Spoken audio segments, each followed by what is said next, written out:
आज सब जगह पता नहीं कौन सी मछली मंडी दिखा रहा हूँ। पाकिस्तान की पार्लियामेंट थी, आज का अहवाल था। हुकूमत ने तारीख साज कानून साजी की है और एक ही दिन में फवाद चौधरी साहब के बकौल इतने ज़्यादा बिल्स कभी मंजूर नहीं किए गए। मेरे सामने लिस्ट है उनकी। इलेक्शन एक्ट तरमीम बिल, जिसके बाद आम इंतखाबात में इलेक्ट्रॉनिक वोटिंग मशीन के इस्तेमाल और बैरून मुल्क पाकिस्तानियों को वोट का राइट दे दिया गया है। भारतीय जासूस कुलभूषण यादव से मुतल्लिक नज़रसानी जो है उसका बिल जो है वो मंजूर कर लिया गया है। State Bank of Pakistan, Muslim आई लीग कवानीन, National College of Art etcetera.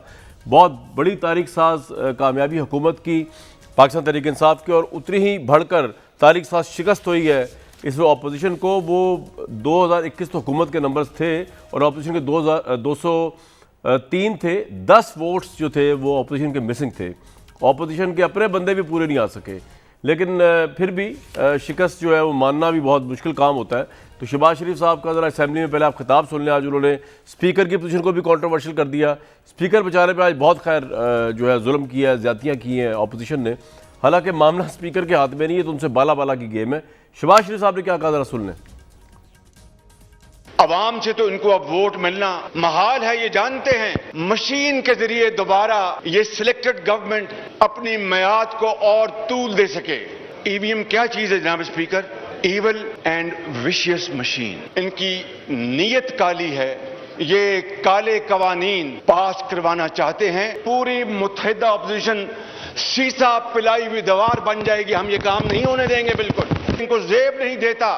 कहां रियासत मदीना और कहां ये फस्ताई हुकूमत ओवरसीज पाकिस्तानी का नाम इस्तेमाल करके अपने फस्ताई जो इनके मंसूबे हैं उनको ये कामयाब कराना चाहते हैं। इनकी हुकूमत आने के बाद 3 अल्फाज के मानी बदल गए। बर्बादी का नाम तब्दीली हो गया और इंतकाम का नाम एहतसाब हो गया और धांधली का नाम ईवीएम मशीन हो गया।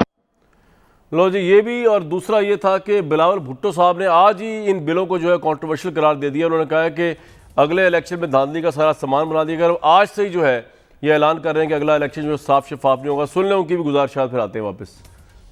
हुकूमत महंगाई, गुर्बत और बेरोजगारी का हल निकालने के बजाय जबरदस्ती ईवीएम्स पास करके धांधली करने की कोशिश कर रहा है। कुलभूषण यादव के लिए ऑर्डिनेंस पास कर रहा है, आईएमएफ की गुलामी कर रहा है। ये पाकिस्तान के अवाम का वोट पे डाका है। मुत्तहिद अपोजिशन आपके खिलाफ इस हाउस में एहतजाज करेगा, अदालत तक पहुंचेंगे। आप आज से इलेक्शंस को मुतनाज़ा बना रहे हैं। हम आपसे अपील करते हैं, आप अपना ओहदा का इज्जत करें। जो इलेक्शन कमीशन का इख्तियार है वो इलेक्शन कमीशन से छीन कर एक हुकूमती इदारा को नादरा का देने की कोशिश कर रहे हैं। अगर आप इस कोशिश में कामयाब होते हैं तो मैं आज से आपको बता रहा हूं जनाब स्पीकर, हम आज से अगला इलेक्शन नहीं मानते हैं। जवाब भी सुन लें शाह महमूद साहब का, फिर आए वापस प्रोग्राम में।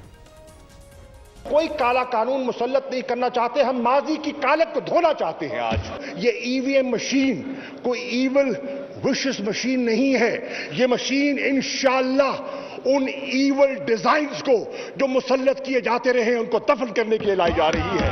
उस विशेष सोच को, जिस विशेष सोच के बलबूते पर यहां हुकूमतें मुसल्लत की गई, उसको दफनाने के लिए एक अहम टेक्नोलॉजी का सहारा लिया जा रहा है। ये कैसा माजरा है कि ओवरसीज पाकिस्तानी को उनका डॉलर कबूल है, उनका वोट देना कबूल नहीं है। मदर अब्बास साहब, मियां जावेद लतीफ साहब, सदाकत अली भाई साहब, बहुत आपको मुबारकबाद। आपने जो है वो बगैर अपने किसी भी मेंबर को या इत्तेहादी को प्रेशराइज किए बगैर, उनको इन्फ्लुएंस किए बगैर, टेलीफोन करवाए बगैर, स्पोर्ट्समैन स्पिरिट का मुजाहरा करते हुए 11 टीम थी मुकाबले में क्रिकेट की, तो आपने 11 ही अपनी टीम उतारी। आपने कोई 8 लाख, 10 लाख, 15 लाख, 20 लाख लोग लेके नहीं आए 11 के मुकाबले में।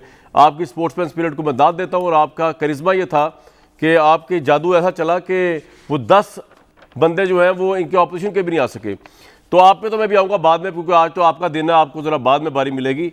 मियां जावेद लतीफ़ साहब, आपके साथ तो अफसोस और ताज़ियत करने को दिल चाह रहा है। इसी प्रोग्राम जहाँ से मैं कर रहा हूँ बैठ के आपने बड़े दावे किए थे कि जनाब वो जॉइंट सेशन जब आएगा उसके बाद इनके भी लोग इधर आ जाएंगे। वो तो भाई उल्टा आप ही की नहीं पहुँच सके, इनके तो पूरे आ गए। और आज देखें क्या खुशी और क्या रौनक है।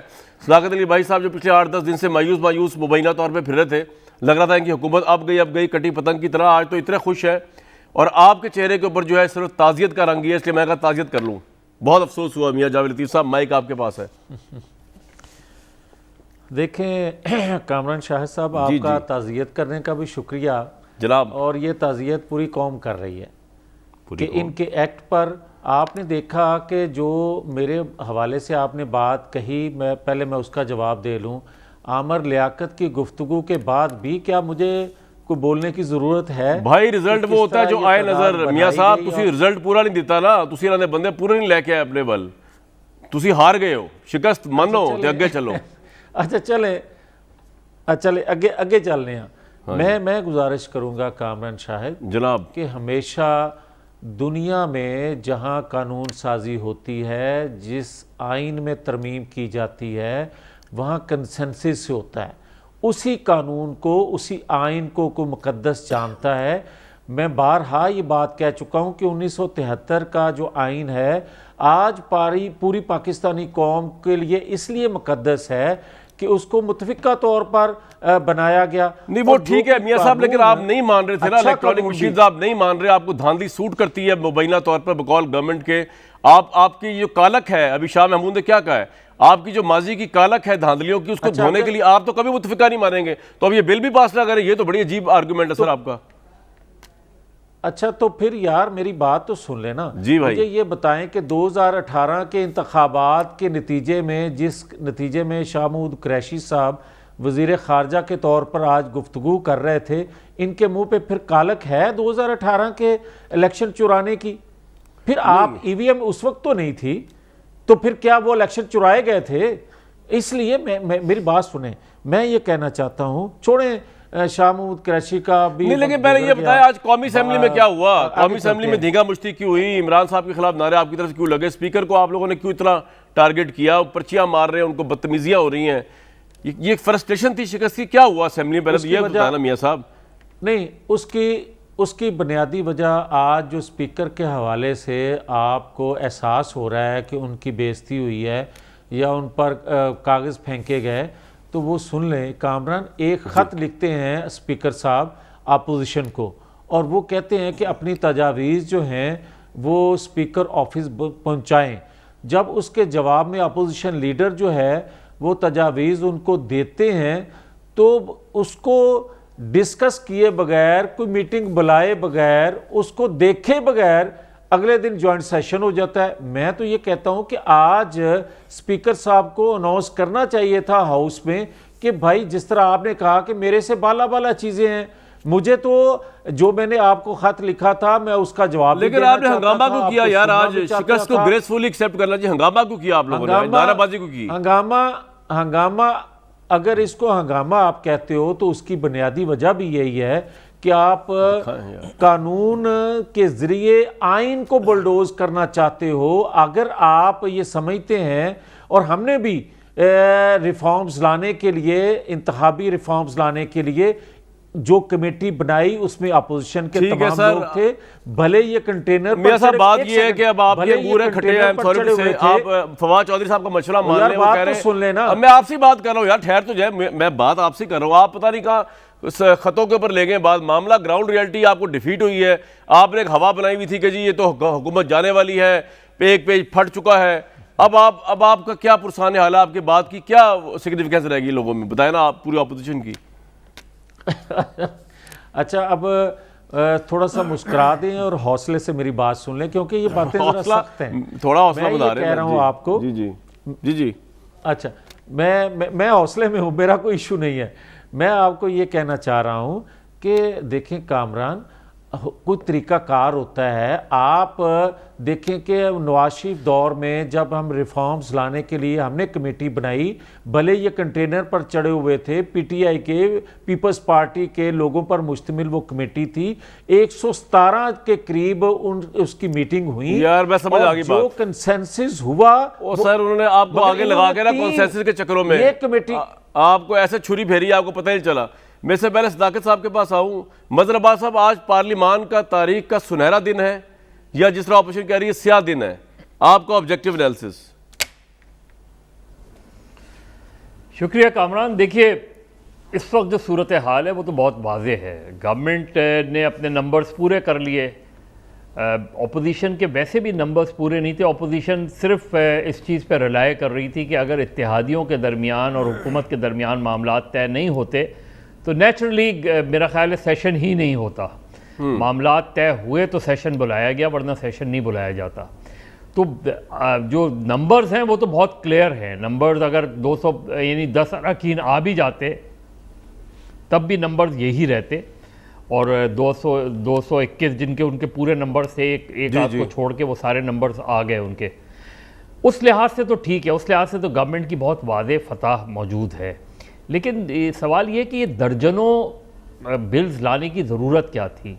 आपके जो क्रूशल बिल्स थे उनको लेकर आते, 2 या 3 बिल्स लेकर आते, उस पर डिबेट कराते और आपके पास अक्सरियत थी, वो पास ऑन हो जाते, उसमें प्रॉब्लम्स नहीं होती। प्रॉब्लम अब हुई है जी। और प्रॉब्लम ये हुई है कि क्या इसकी वजह से इलेक्शन गैर मुतनाज़ा होंगे या मुतनाज़ा होंगे? 2 प्रॉब्लम्स होंगी। अपोजिशन ये सबसे अहम सवाल है जी। करेगी वो, उनके पास पता नहीं। आपका क्या ख्याल है? इलेक्शन गैर मुतनाज़ा होंगे, हालांकि ईवीएम होगी, लेकिन ऑपोजिशन ने शोर मचाया हुआ है इलेक्शन गैर मुतनाज़ा होंगे अगर ईवीएम इंस्टॉल हो जाए। जी सर। कामरान कैसे होंगे गैर मुतनाज़ा? अगर जो इलेक्शन कराने वाली बॉडी है आपने उसके ग्रीवेंसेस एड्रेस किए ही नहीं तो इलेक्शन कैसे गैर मुतनाज़ा होंगे? यानी जिस बॉडी ने इलेक्शन, आप गैर मुतनाज़ा नहीं होंगे, आप ये कह रहे हैं? आप कह रहे हैं कि इलेक्शन गैर मुतनाज़ा होंगे जी, आप ये कह रहे हैं मुतनाज़ा होंगे जी, वो आप कह रहे थे ना गैर मुतनाज़ा होंगे। यानी मैं कह रहा हूँ नहीं मैं कह रहा हूँ गैर मुतनाज़ा कैसे होंगे? मैं ये कह रहा हूँ मुतनाज़ा ही होंगे ना इलेक्शन। जी जी जी समझ आ गया। जो मुतनाज़ा इस वजह से होंगे कि जिस बॉडी ने इलेक्शन कराने हैं उस बॉडी को आप कोई चीज़ थोप नहीं सकते। आप ये नहीं कह सकते कि चलें जी अब आपने इस पर वोट कराने, वो नहीं कराएंगे, वो मना कर देंगे। क्या होगा? क्राइसिस क्रिएट होगा।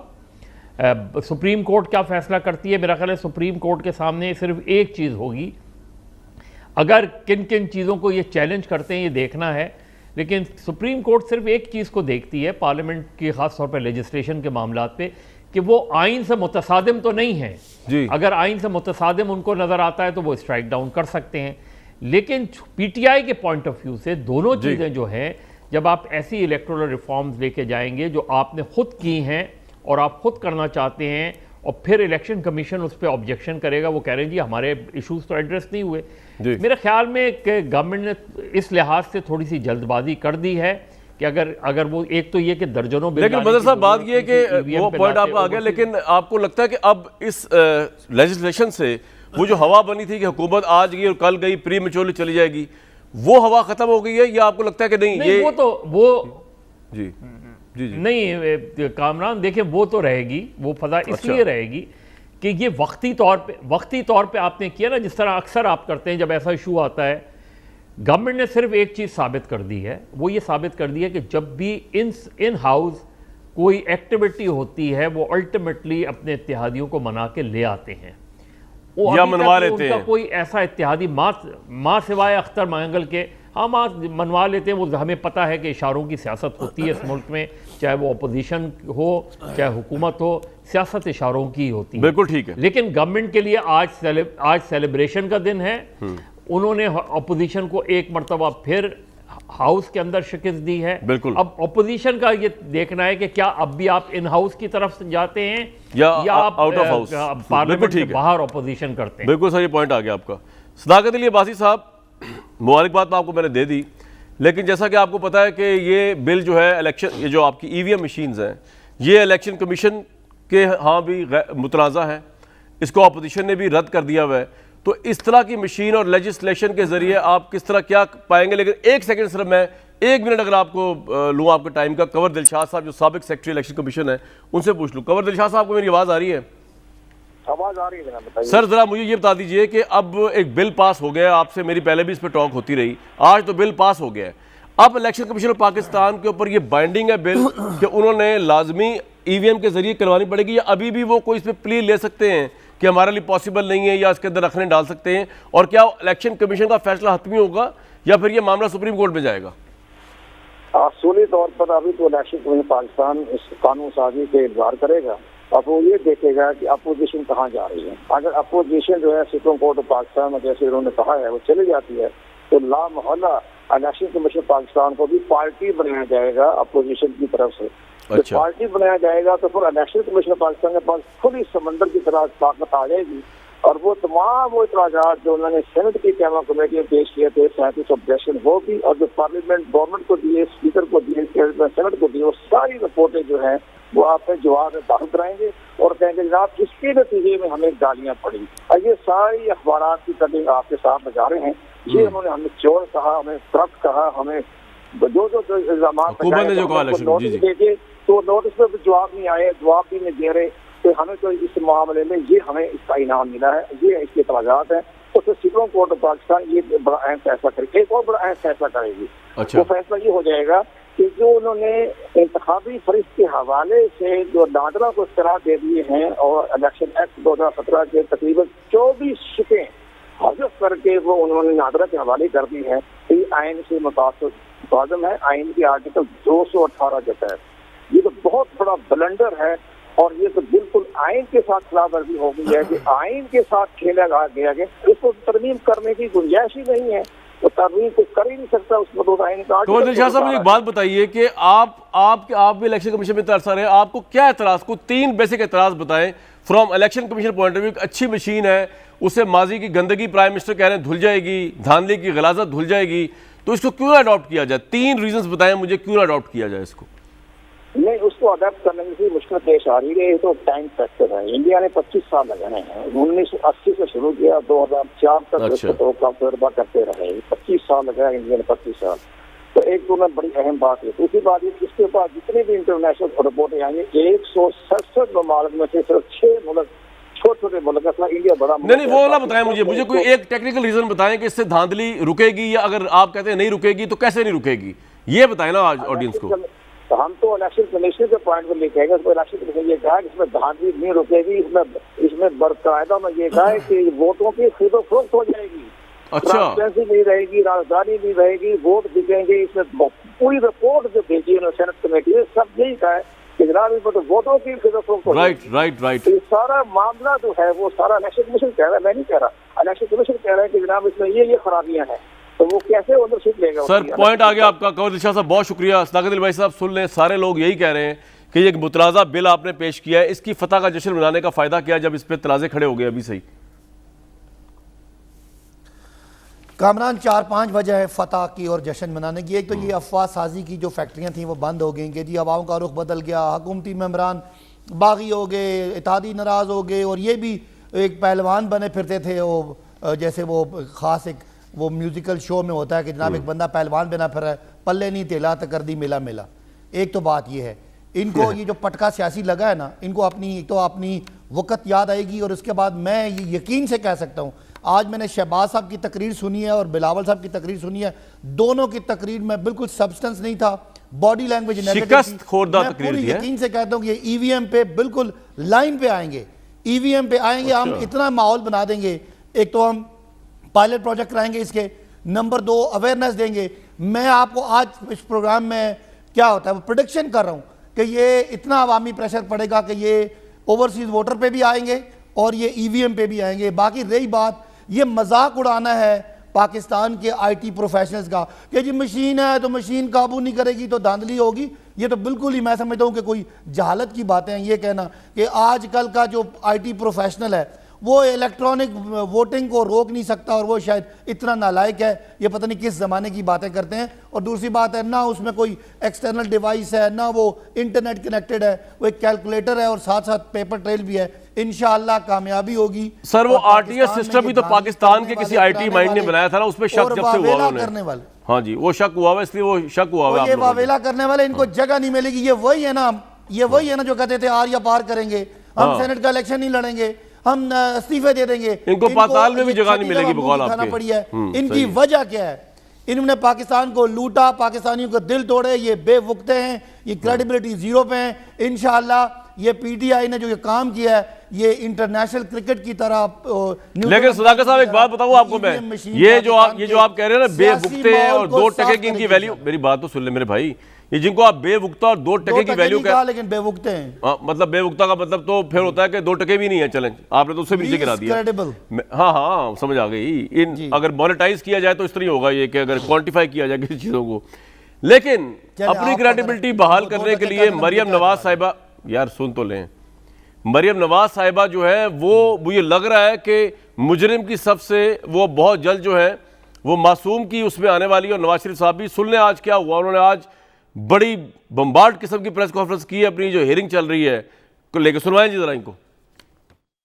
यहाँ पर नवाज शरीफ साहब की बेगुनाही की गवाही शहादत 3 जजेस ने दी, लेकिन फैसला जूं का तूं बरकरार है। लेकिन इतनी जल्दी जालिम शिकंजे में आ जाएगा, इतनी जल्दी हुकूमत में और पावर में रहते हुए एक्सपोज हो जाएगा, यकीन जानिए इसका अंदाजा ना मियाँ साहब को था ना मुझे। अगर एक मुंतखब वजीर आज़म ऑफिस छोड़ सकता है, अदालतों के सामने पेश हो सकता है, आप आइन और कानून से मावरा किस तरह हो गए?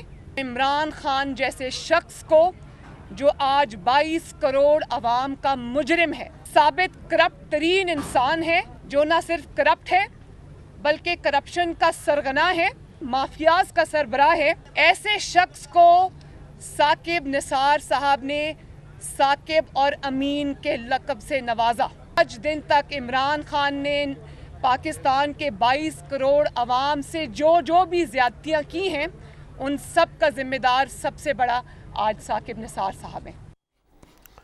साकिब निसार साहब बेचारे तो बिला वजह आज की लकड़ा खाई जा रहे हैं। अच्छे खासे अच्छे जज थे, अवामी जज थे। जी सदाकत अली अब्बासी साहब, वो तो कह रहे नवाज शरीफ के हक में गवाही अदलिया के अंदर से आई है। भाई क्या होगा आपका? जी ना इनको अंदाजा था, ना इनको अंदाजा है, ना अंदाजा होगा।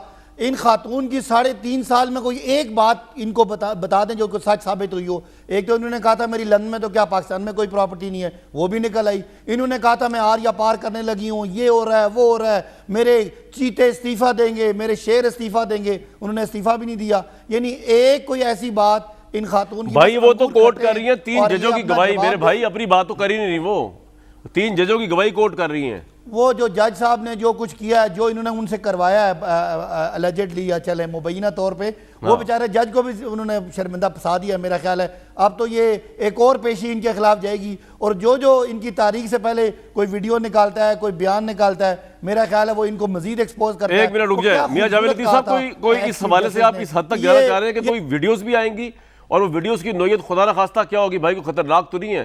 क्विकली बताएं ताकि मैं ब्रेक लूं और सांस अपना ठीक करूं। वीडियो की बात सुन के जो है परेशान हो जाते हैं लोग। कामरान बात यह है कि इस जैसे गैर संजीदा लोगों को जब आप उठा लेते हैं तो फिर क्या बात करनी है किसी ने।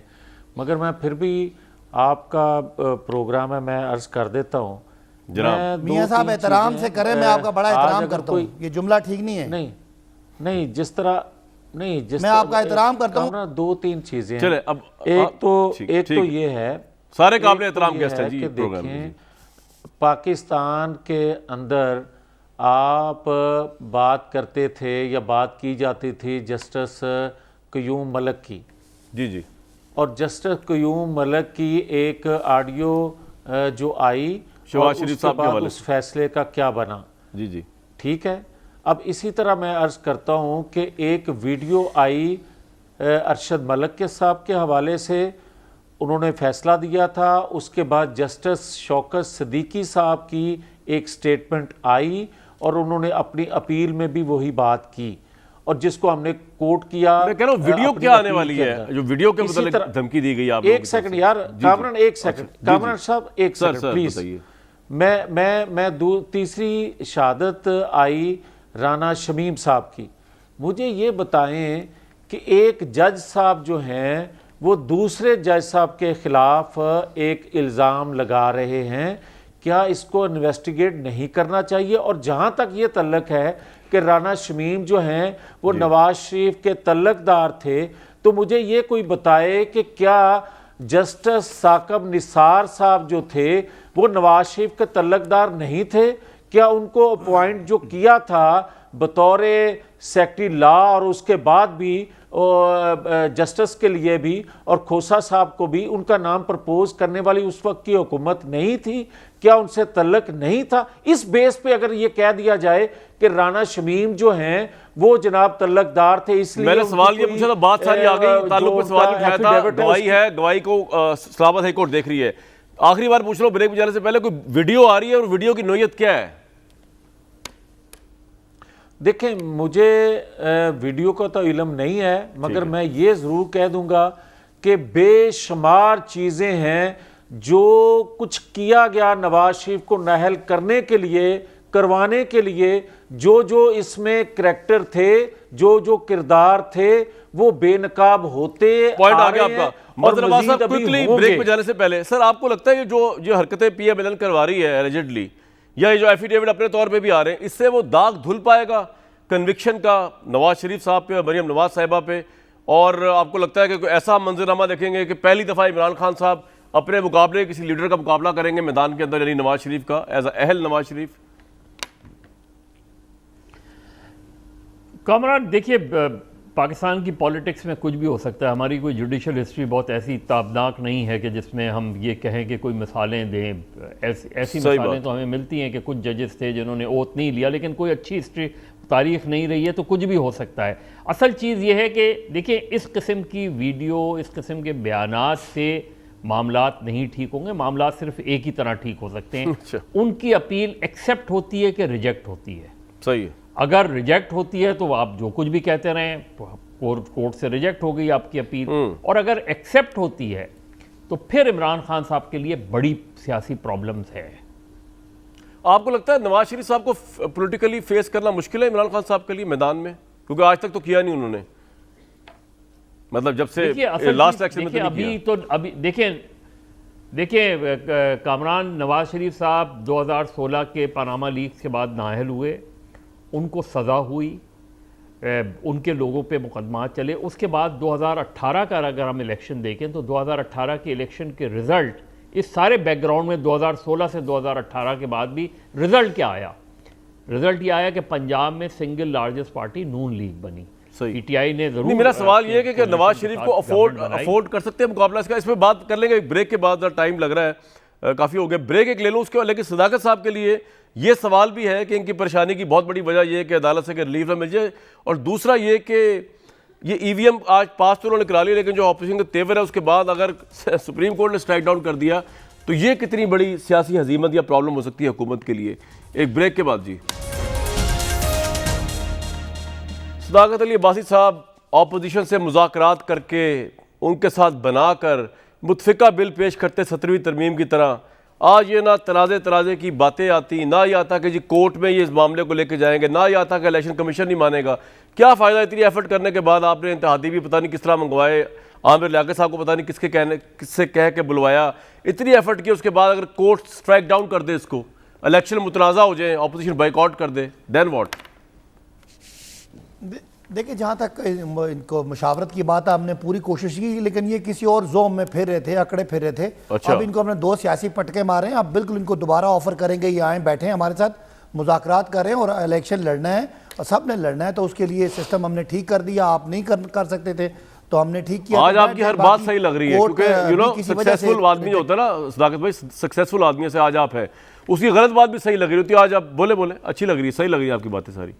नहीं, मैं बता रहा हूँ ना, हमने इनको ऑफर की, ये कहते हैं हम तो इनसे मुज़ाकरात ही नहीं करते, हम तो सिलेक्टेड थे, पता नहीं क्या थे, इनको दिखा दिए कि हम क्या हैं, और अब हम समझते हैं कि इनको दोबारा ऑफर देंगे और हम पब्लिक अवेयरनेस से इनको बिल्कुल कॉर्नर करेंगे। आज जो तकरीर की शहबाज साहब ने या बिलावल साहब ने, बिल्कुल कोई कॉन्फिडेंस नहीं था, कोई सब्सटेंस नहीं था, बॉडी लैंग्वेज नेगेटिव थी। शहबाज साहब ने तो सारी तारीफ की जो है ना वो ओवरसीज वोटर्स की, और आखिर में कहा कि हम मुखालफत करते हैं। मेरा ख्याल है ये मुखालफत कर नहीं सकेंगे। और एक और बात, यहाँ मियाँ जावेद लतीफ़ साहब ने कोई मेरी हद तक करने की कोशिश की, तो मियाँ साहब मैं आपका एहतराम सिर्फ उम्र की वजह से करता हूँ, मैं आपको अपने आप को किसी तरह आपसे कमतर नहीं समझता। 1,37,000 मेरे लोगों ने मुझे वोट दिया, आप जो उसमें शर्मिंदा कराने के लिए नहीं दिया। तो अपनी जो अपना जोम है या चले आपस में लड़ना मेरे लिए कभी हद तक आप सदाकत भाई ना कीजिएगा, हमारे लिए इसी तरह आपका एहतराम करता रहूंगा। ये बड़ी आला ज़र्फी आपने सबूत पेश किया, मैं एहतराम करते हैं। आप आपके मुंह में आए बोल दें, एहतराम करें कराएं, मैं अपने आप को आपसे कमतर नहीं समझता, खाली एहतराम करता हूं। नहीं, मियां साहब का कहने का मतलब ये नहीं था। बहरहाल आपका पॉइंट आ गया, आप रिस्पेक्टेबल हैं, मियां साहब रिस्पेक्टेबल हैं। ये कह रहे हैं ना, इन्होंने टीवी पे आना है, आए नहीं आना, मैं और बड़े लोग बैठे हैं और बड़े पार्लियामेंट भरा है। टीवी की क्या बात आ गई? हमें किसी ने कभी कहा है, हमें किसी ने, इन्होंने कभी आज तक कहा ही नहीं कि आपको ना बुलाएं, ये क्या बात है? कह रहे हैं ना कि मुझे किस साथ बैठा दिया, पता नहीं ये अपने आप को समझते होंगे, मैं इनको कख भी नहीं समझता। यहाँ बैठ के करप्ट लोगों का दफा करने वाले बंदे की हैसियत क्या होती है? भाई चलो बस छोड़ दे यार, छोड़। मियां जावेद लतीफ साहब, सर मौजू पे आते हैं। चले अब बेसिकली शिकस्त नवश्ता दीवार है आपकी, आइंदा क्या करेंगे? अब पार्लियामेंट के अंदर तो आप जीत नहीं सकते, सीधी सी बात है। देखें कामरान, मुझे आप पे भी एक एतराज़ है। आपने कहा कि PMLN जो है, जो हरकतें कर रही है वो ठीक नहीं है। ये अल्फाज आपके मुनासिब नहीं थे। किस हवाले से मैंने कहा था, दूसरा बता मैं दें, आपको मैं ये वरना अभी ज़रूर वापस कहना- ले लूंगा अल्फाज। किस हवाले से मैंने कहे थे?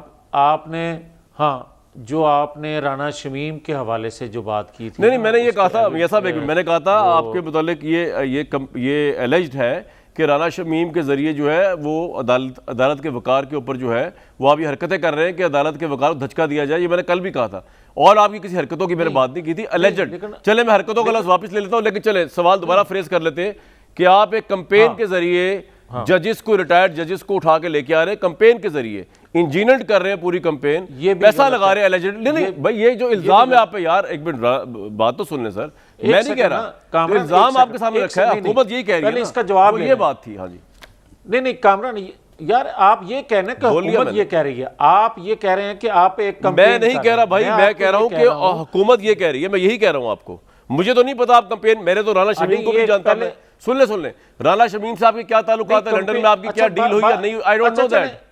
वो तो गवर्नमेंट कह रही है ना। हाँ, गवर्नमेंट ने मेरी बात सुन लेना। जी जी, अच्छा एक सेकंड, मुझे ये कामरान शाहिद बताएं कि क्या जस्टिस शौकत सदीकी साहब ने जो बयान दिया था, जो अपील में भी दर्ज किया है, वो किस कंपेन का हिस्सा है? ये कामरान शाहिद बता दे। नहीं, वो कहते हैं इरफान सिद्दीकी साहब के भाई। मेरी बात तो सुन लेना यार, आप पूरी बात तो, आप सवाल का जवाब तो लेना, तो मैं आपको साथ साथ जवाब दूंगा ना। आपने सवाल कर लिया। शौकत सिद्दीकी के मुतालिक हुकूमत कहती है कोई इरफान सिद्दीकी का भाई है, आपके उनसे बड़े क्लोज टर्म्स है, आपके वो सेनेटर है। अब आगे बताएं दूसरी बात, बोले फरमाएं। ये भी बात गलत है, ये भी बात गलत है। अच्छा, ये भी बात गलत है। आप मुझे ये बताएं कि जस्टिस काजी फायज ईसा जो हैं, उनसे किसकी रिश्तेदारी है, किस सेनेटर की? किसी की नहीं है। उन्होंने जो जजमेंट दी, हाँ तो फिर सुने ना, उसके खिलाफ रेफरेंस क्यों आया? मुझे ये बताएं, सेठ वकार जस्टिस जो थे, उनकी किससे अजीजदारी थी? आपका पॉइंट क्या मियां साहब, पॉइंट क्या सर आपका? मेरा आपसे ये कहना है कि जो आप ये बात करते हैं ना कि हम जुडिशरी के खिलाफ या किसी और अदारे के खिलाफ कंपेन चला रहे हैं, ये बात गलत है। मैं ये कहना चाहता हूं आपको। मैं नहीं कहता, मेरी बात सुनिए मियां साहब, आप बार बार आप हुकूमत को कन्फ्रंट करें ना डायरेक्टली, जो कहते हैं मेरे पे आप बिलावजी लेके मुद्दा लेके आ रहे हो, मेरा कोई स्टेक ही नहीं इसके अंदर। नवाज शरीफ साहब, मुझे आप उनकी तरफ बात करें ना, उन पे स्लॉट करें। मेरे पे अगर आपने स्लॉट करना है तो मैं किसी और मौजू पे करें ना सर। हाँ जी, चले एक सेकंड मेरी बात सुने। अगर आपका ये नहीं है तो फिर इस आज के दिन 26 बिल पास हुए हैं, और उन 26 बिलों में एक कुलभूषण यादव का भी बिल है जो इंडिया को खुश करने के क्या लिए करें, मातम करें, उसमें बैठ के बात हो रही है, बात उस पे हो रही है। बात सुने, और भाई आप क्यों नहीं मातम करते? मेरी बात सुने, आप पाकिस्तानी, आप क्यों नहीं मातम करते? फिलहाल तो आप भी मातम करें। डिफीट आपको हुई है, पाकिस्तानी नहीं है आप सर, आपके साथ ताज़ियत हो रही है, मेरे साथ तो नहीं हो रही। बात तो सुने, और भाई मुझे ताज़ियत, मैं आपसे ताज़ियत ना करूं कि कुलभूषण नहीं। आप एक मिनट ठहर जाए ना, सिर्फ कुलभूषण का नहीं हुआ, स्टेट बैंक का भी हुआ, मुस्लिम आइली कवानीन का हुआ। ये मौजू नहीं है आज, मैंने जो मौजू उठाया मैं उस पर आपसे सवाल कर रहा हूँ, आगे आपकी मर्जी है। अब मैं डंडा लेके तो आपसे अपनी मसद का जवाब नहीं ले सकता। मियां साहब आप बोलते रहे बेशक। मजहर अब्बास साहब, बात ये चल रही है कि बेसिकली इनको तो शिकस्त हुई है, कंपेन है या कंपेन नहीं है। आप अभी भी कह रहे थे कि नहीं, ये आबो हवा जो है कभी भी चेंज हो सकती है। ये किस बुनियाद पे आप कह रहे हैं? हुकूमत तो बड़ी स्ट्रांग है इस वक्त। मियां जावेद लतीफ साहब की पार्टियों के पास ऑपोजिशन कुछ भी नहीं है पल्ले इस वक्त, पार्लियामेंट के अंदर एटलीस्ट। देखिए कामरान, अगर हुकूमत बहुत कंफर्टेबल पोजीशन में होती तो पिछले 1-1.5 हफ्ते से इत्तेहादियों के साथ इनके इतने मामलात क्यों ख़राब होते, और फिर अल्टीमेटली सॉर्ट आउट हुए, लेकिन मामलात तो ख़राब थे ना इत्तेहादी, यानी। लेकिन मज़हर साहब मुझे आपसे डिस्कशन करने दें। देखें बात ये है कि वो तो सॉर्ट आउट हो गए ना। वो जो बुनियाद जिसपे कहा जा रहा था कि हवा बिखरी हुई है, जो ये भी कह रहे थे मियां साहब हमारे प्रोग्राम में आके, वो कह रहे थे कि जहां से ये सॉर्ट आउट होता है वो चैनल खत्म हो गया है, इसलिए हुकूमत कमजोर है। तो अब क्योंकि सॉर्ट आउट आज हो गया है तो उसका मतलब वो चैनल मौजूद है, वो पेज भी मौजूद है, तो अपोजिशन के लिए तो बड़ी बुरी खबर है ये। मेरे लिए हो या ना, इनके लिए बहुत बुरी है। गवर्नमेंट बिल्कुल, देखिए अपोजिशन के लिए सबसे बुरी खबर क्या है जी? अपोजिशन के लिए सबसे बुरी खबर यह है कि 3.5 साल में वो पार्लियामेंट के अंदर कोई बड़ी कामयाबी हासिल नहीं कर सके और पार्लियामेंट के बाहर कोई बड़ी तहरीक चला नहीं सके। सर इसी में ब्रेक लूंगा, बड़ी कमाल की बात कह दी, बाकी की बातें ब्रेक से बाद। जी बहुत बड़ा कारनामा तारिक साहब दे रहे हैं आज हुकूमत के लिए। उन्होंने इलेक्ट्रॉनिक मशीन्स भी पास करा ली, उसका बिल ओवरसीज पाकिस्तान का भी करवा लिया। प्रॉब्लम सिर्फ ये होनी है कि अगर ये तनाज़ा चला गया आगे और सुप्रीम कोर्ट ने स्ट्राइक डाउन कर दिया तो ये आइंदा आने वाला इलेक्शन जो है वक्त से पहले मुतनाज़ा हो जाएगा, और अगर प्रोटेस्ट भी करती है अपोजिशन तब भी मुतनाज़ा हो जाएगा। उम्मीद दीजिए कल तक इजाज़त।